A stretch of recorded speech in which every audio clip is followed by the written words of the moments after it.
Cyber అటాక్స్లో ఎక్కువ ఏనే వాడుతున్నారు. అంటే ఫ్యూచర్ అయిపోతుందో ఒకసారి మీరు అంచనా వేసుకోండి, ఏం జరగబోయేదో. ఒక పర్సన్ ఫోన్ ముట్టాలన్నా కూడా భయపడిపోతాడు. ఒక పర్సన్ ఒక ఫోటో ఎవరికైనా షేర్ చేయాలన్నా కూడా భయపడతాడు. అంటే టెక్నాలజీ పడిపోయే అవకాశాలు ఉంటాయి ఎక్కువ అలానే కంటిన్యూ అయిందంటే. ఇప్పుడు చాట్ జీపీటీ అని వచ్చింది, దాని తర్వాత ఈ పర్ప్లెక్సిటీ అని వచ్చింది, ఇప్పుడు మళ్ళీ జెమినీ అని మనం చూస్తున్నాము.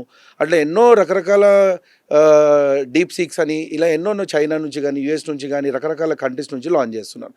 ఇవన్నీ ఎందుకు చేస్తున్నారంటే ఒక యూజర్కి, అంటే ఒక కంప్యూటర్ వాడే వ్యక్తి ఎవరైతే ఉన్నాడో కొంచెం యూజర్ ఫ్రెండ్లీగా ఉండాలి. అతనికి యూజర్ ఫ్రెండ్లీగా ఉంటే కొంచెం వర్క్ అనేది ఫాస్ట్ ట్రాక్ బేసిస్ మీద చేసేసుకోవచ్చు.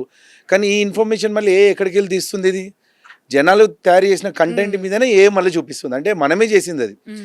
అంటే ఏదో దాన్ని సొంతంగా సృష్టించలేదు, మనం క్రియేట్ చేసిన కంటెంట్ని, అది బెస్ట్ కంటెంట్ని కలెక్ట్ చేసుకొని మనకి ఇస్తుంది. అది ఒక యూజర్ అనేది ఫాస్ట్ ట్రాక్ బేసిస్ మీద వర్క్ చేసుకోగలుగుతున్నాడు. కానీ యూజర్ వాడడం తక్కువైపోయింది, సైబర్ క్రిమినల్స్ వాడడం ఎక్కువైపోయింది అనమాట.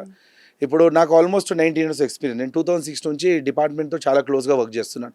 ఇప్పుడు కూడా ఆర్టిఫిషియల్ ఇంటెలిజెన్స్ టూల్స్ లేవు మన దగ్గర ప్రాపర్గా ఫోరెన్సిక్స్ సంబంధించిన. అంటే ఒక కేసు ఇన్వెస్టిగేట్ చేయాలన్నా కూడా, ఒక డివైస్ నుంచి ఒక డేటా కలెక్ట్ చేయాలన్నా ప్రాపర్ టూల్స్ లేవు. కానీ అనగానే ఫస్ట్ సైబర్ క్రిమినల్స్ వాళ్ళు ఎక్కువ రీసెర్చ్ అనేది చేస్తున్నారు, మనం రీసెర్చ్ చేయట్లేదు.